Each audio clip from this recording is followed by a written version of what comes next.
اعوذ باللہ من الشیطان الرجیم بسم اللہ الرحمن الرحیم وما قدر اللہ حق قدرہ اذ قالوا ما انزل اللہ علی بشر من شیء قل من انزل الکتاب الذی جاء به موسیٰ نورا وہدی للناس تجعلونہ قراطیس تبدونہا وتخفون کثیرا وعلمتم ما لم تعلموا انتم ولا آباؤکم قل اللہ ثم ذرهم في خوضهم يلعبون وهذا كتاب أنزل الله مبارك مصدق الذي بين يديه ولتنذر القرى ومن حولها والذين يؤمنون بالآخرة يؤمنون به وهم على صلاتهم يحافظون صدق اللہ العظیم۔ اب اس سورہ مبارکہ میں اس رد و قدح کا ذکر ہو رہا ہے کہ جو یہودیوں کے سکھلانے پڑھانے سے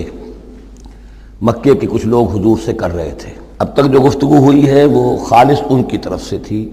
اور انہی کے ساتھ سارا مکالمہ تھا اور محاجہ تھا، لیکن جیسا کہ میں عرض کر چکا ہوں یہ صورتیں جو ہیں سورہ انعام اور سورہ اعراف یہ مکی دور کے آخری زمانے کی ہیں،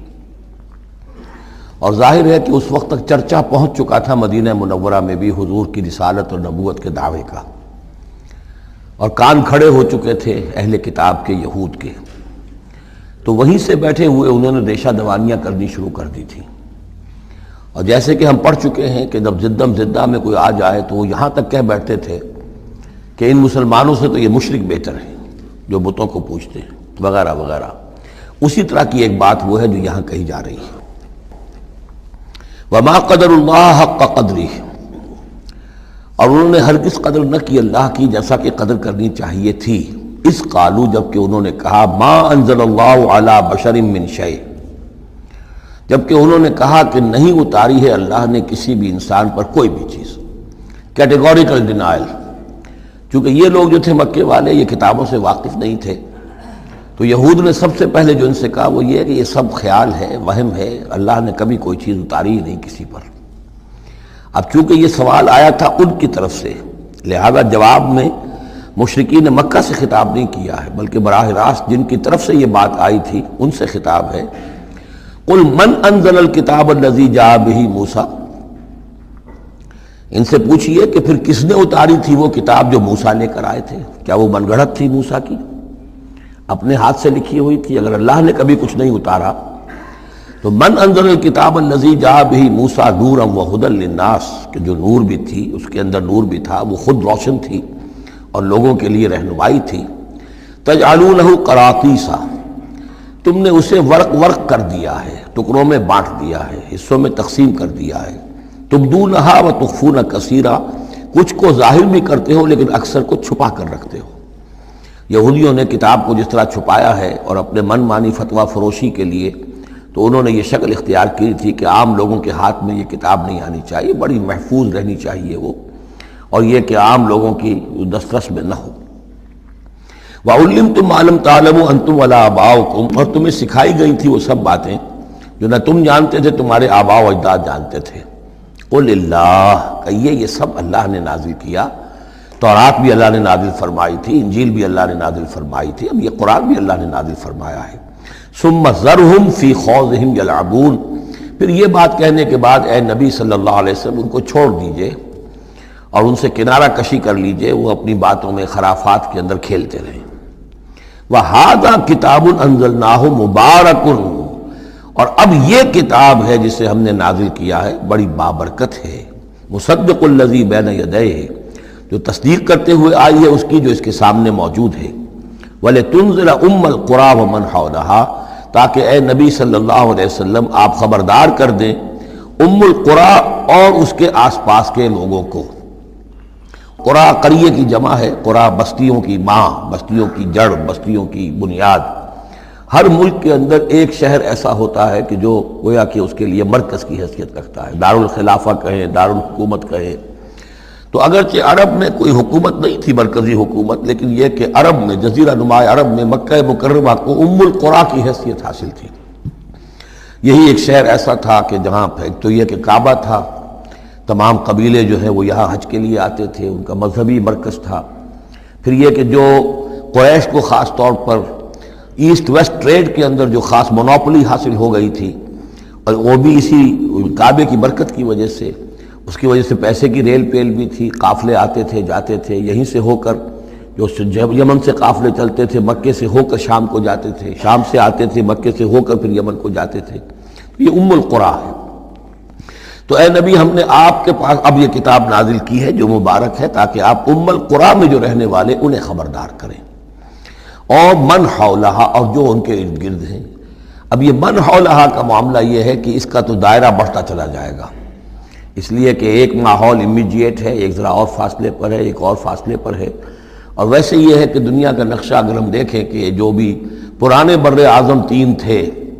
ایشیا، یورپ اور افریقہ، باقی یہ کہ امریکہ بھی بہت دیر کے بعد جا کر جو دریافت ہوا ہے، آسٹریلیا اور انٹارکٹیکا جو ہیں، تو یہ اصل میں ناف معلوم ہوتی ہے ان تین بر اعظموں کی۔ تینوں بر اعظم جہاں پر جڑ رہے ہوتے ہیں، تقریباً یہ علاقہ ہے جسے ہم مڈل ایسٹ کہتے ہیں۔ یہ مڈل ایسٹ تو اس کے لیے مس نومر ہے، صحیح لفظ نہیں ہے، لیکن یہ ضرور ہے کہ یہ نقطہ اتصال ہے جہاں یورپ مل رہا ہے، ایشیا مل رہا ہے، افریقہ مل رہا ہے، اور اس جنکشن پر یہ جزیرہ نماء عرب واقع ہے، لہذا یہ اس اعتبار سے پوری دنیا کے لیے بھی ایک مرکز کی حیثیت رکھتا ہے۔ تو من حولہا میں پھیلتے چلے جائیں گے تو پورا قرۂ ارضی بھی آ جائے گا۔ والذین یؤمنون بالآخرۃ یؤمنون بہ، اور وہ لوگ جو آخرت پر ایمان رکھتے ہیں، یعنی یہ کہ ان لوگوں میں سے بھی، مشرکین میں سے بھی، ایک تو وہ جو سرے سے منکر ہیں بعث بعد الموت کے، لیکن جن کے ذہن میں کچھ بھی تصور ہے کہ نہیں ہے، اب یہ اٹھنا ہے، جواب دہی ہے، تو پھر یہ ہے کہ وہ اس پر ایمان لے آئیں گے۔ وَهُمْ عَلَىٰ صَلَاتِهِمْ يُحَافِظُونَ، اور وہ اپنی نمازوں کی حفاظت کرنے والے ہیں۔ اس میں اشارہ ہو رہا ہے کہ لوگ ایمان لے آئے ہیں، آخر مکے ہی میں سے تھے نا تمام صحابہ کرام مہاجرین۔ وَمَنْ أَظْلَمُ مِمَّنِ افْتَرَىٰ عَلَى اللَّهِ كَذِبًا، اس سے بڑھ کر ظالم کون ہوگا جس نے اللہ پر کوئی بات گھڑ کر منسوب کر دی، نمبر ایک، اور نمبر دو أَوْ قَالَ أُوحِيَ إِلَيَّ وَلَمْ يُوحَىٰ إِلَيْهِ شَيْءٌ، اسی طرح اس شخص سے بڑھ کر ظالم کون ہوگا جو یہ کہے کہ مجھ پر وحی کی گئی ہے جبکہ اس پر کوئی وحی نہ کی گئی ہو۔ یعنی یہ دونوں باتیں برابر کے گناہ ہیں شناعت کے اعتبار سے، اللہ کی طرف کوئی شے منسوب کر دینا یا یہ کہنا کہ مجھ پر کوئی شے وحی کی گئی ہے، یہ دونوں باتیں برابر کی ہیں۔ تو ذرا سوچو کہ جو محمد صلی اللہ علیہ وسلم تمہارے سامنے موجود ہیں، کیا ان کی سیرت و کردار کی کوئی مناسبت ہے؟ ان کی زندگی کے اندر کوئی اور پہلو تم دیکھتے ہو ایسا کہ جو اتنے بڑے بڑے گناہوں کے ارتکاب کی بھی ان سے توقع رکھتے ہو؟ وَمَنْ قَالَ سَأُنزِلُ مِثْلَ مَا أَنزَلَ اللَّهُ، ایک اور تیسری بات ہے، جو یہ کہے کہ میں بھی اتار سکتا ہوں جیسا کہ اللہ نے اتارا ہے، حالانکہ اس کا جیسا کہ قرآن مجید میں بار بار چیلنج آیا ہے، لیکن یہ کہ اس کا مقابلہ کسی نے نہیں کیا، پھر بھی یہ کہ زبان میں یہ الفاظ کہہ دینے کی حد تک کسی نے بکواس کر دی ہوگی۔ وَلَوْ تَرَىٰ إِذِ الظَّالِمُونَ فِي غَمَرَاتِ الْمَوْتِ، اور کاش کہ تم دیکھ سکتے جبکہ یہ ظالم موت کی سختیوں میں ہوں گے، نزع کے عالم میں ہوں گے، وَالْمَلَائِكَةُ بَاسِطُو أَيْدِيهِمْ، اور فرشتے اپنے ہاتھ آگے بڑھا رہے ہوں گے، اخرجوا انفسکم، نکالو اپنی جانیں، اليوم تجزون عذاب الہون بما کنتم تقولون علی اللہ غیر الحق، آج تمہیں نہایت اہانت آمیز سزا دی جائے گی، عذاب دیا جائے گا بسبب اس کے جو تم کہتے رہے تھے اللہ کی طرف منسوب کر کے ناحق باتیں، وَكُنْتُمْ عَنْ آيَاتِهِ تَسْتَكْبِرُونَ، اور تم اللہ تعالیٰ کی آیات سے استکبار کر کے اعراض کرتے رہے تھے۔ وَلَقَدْ جِئْتُمُونَا فُرَادًا، اور پھر قیامت کے دن کہا جائے گا آ گئے ہو ہمارے پاس اکیلے اکیلے، کوئی تمہارے ساتھ لاؤ لشکر نہیں، کوئی تمہارے ساتھ ساز و سامان نہیں، تمہارے وہ خدم و حشم نہیں، کوئی تمہارے حمایتی نہیں، کوئی جماعت و جمعیت نہیں، کیونکہ یہ بات آگے بھی کہی گئی ہے سورہ مریم میں، وَكُلُّهُمْ آتِيهِ يَوْمَ الْقِيَامَةِ فَرْدًا، قیامت کے دن ہر شخص کا جو محاسبہ انفرادی حیثیت میں ہوگا،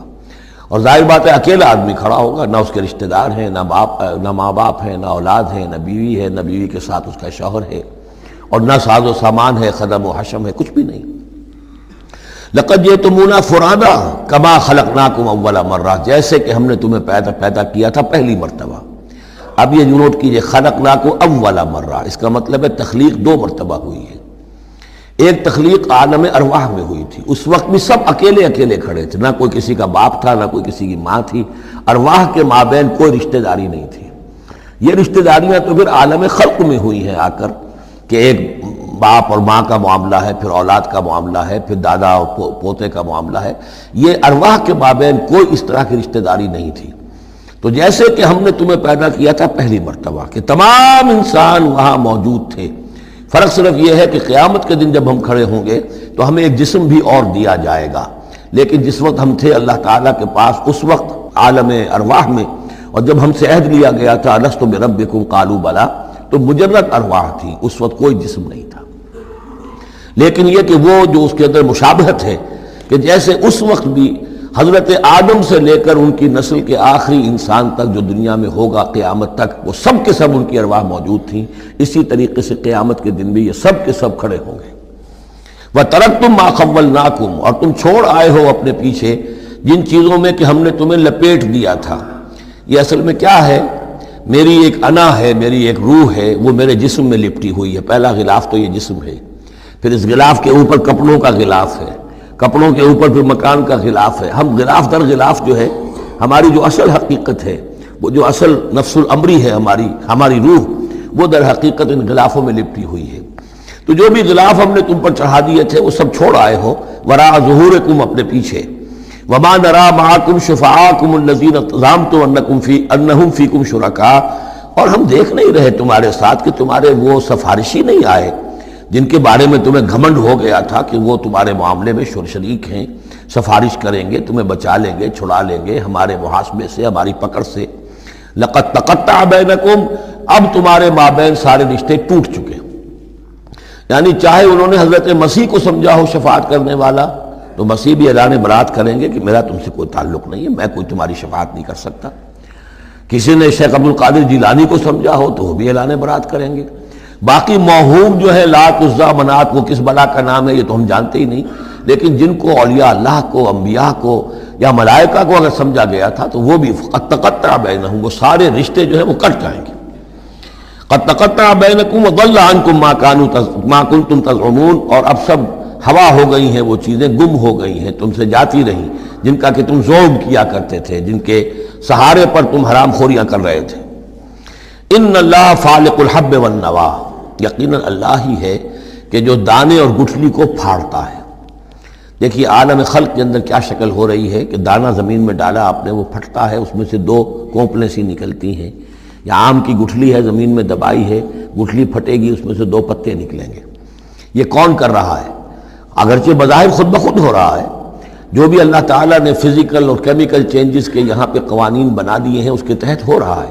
لیکن کرنے والا کون ہے؟ فاعل حقیقی کون ہے؟ جیسا کہ شیخ عبد القادر جیلانی ہی کا نام آیا تھا رحمۃ اللہ علیہ، تو انہوں نے اپنے جو وصایا ہیں ان میں بڑا پیارا جملہ لکھا ہے کہ اے میرے بچے، اپنے بچے کے لیے وصیت لکھی تھی، اس حقیقت کو ہر وقت مستحضر رکھنا کہ لا فاعل فی الحقیقت ولا مؤثر الا اللہ، حقیقت میں مؤثر اور فاعل اللہ کے سوا کوئی نہیں۔ تاثیر ہے تو اس کی بنا پر ہے، اس کے اذن سے ہے۔ کوئی فعل کا ارادہ تم کر سکتے ہو، لیکن فعل کا بالفعل انجام پذیر ہونا یہ تمہارے اختیار میں نہیں ہے، یہ تو اللہ کے حکم سے ہوگا۔ ان اللہ فالق الحب والنوا، یقیناً اللہ ہی ہے پھاڑنے والا دانے اور گٹھلی کا۔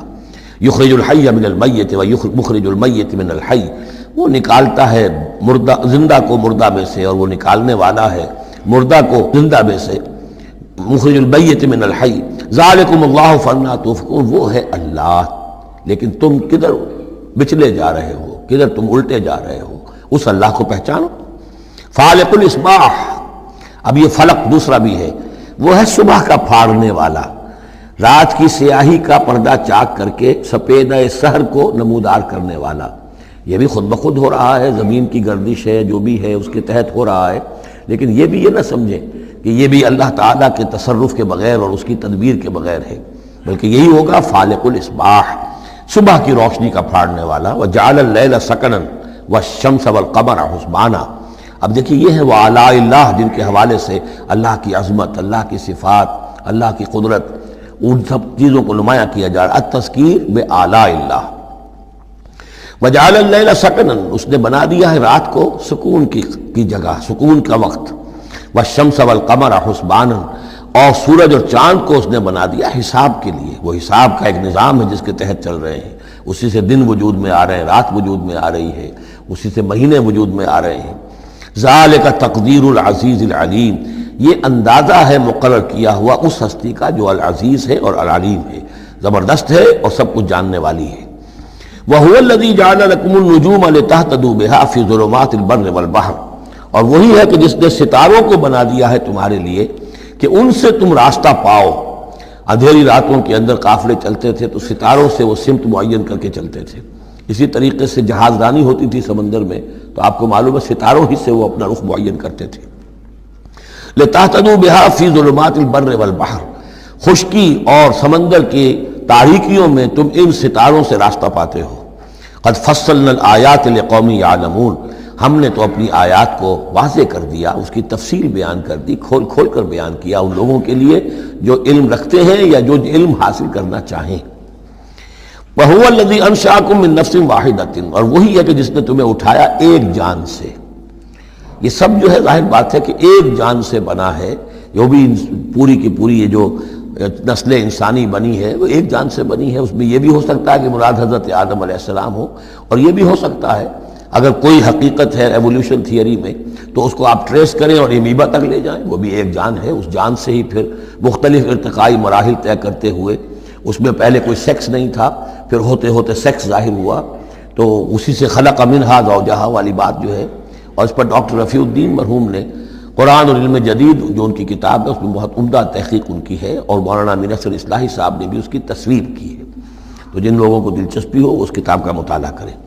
کہ یہ ایک جان سے پیدا کرنے کا مطلب کیا ہے۔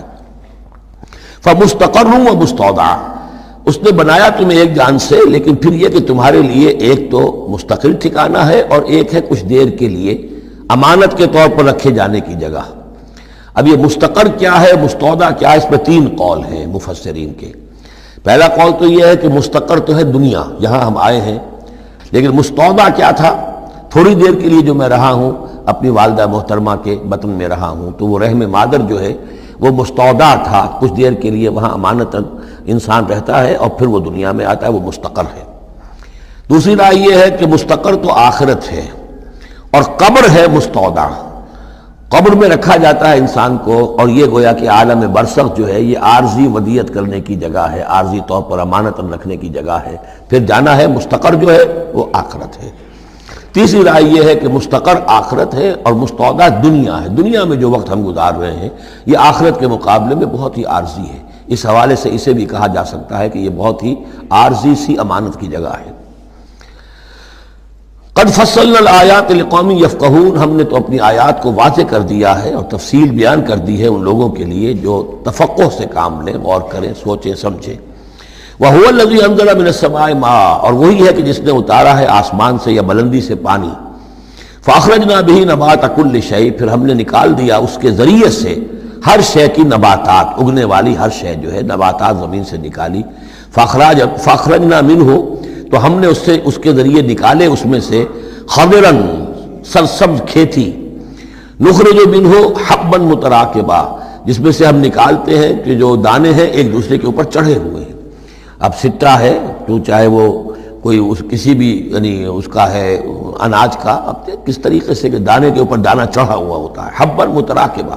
یہ دانے ایک دوسرے کے اوپر چڑھے ہوئے ہوتے ہیں۔ وَمِنَ النَّخْلِ مِن طَلْعِهَا قِنْوَانٌ دَانِيَةٌ، اور کھجور کے گابھے میں سے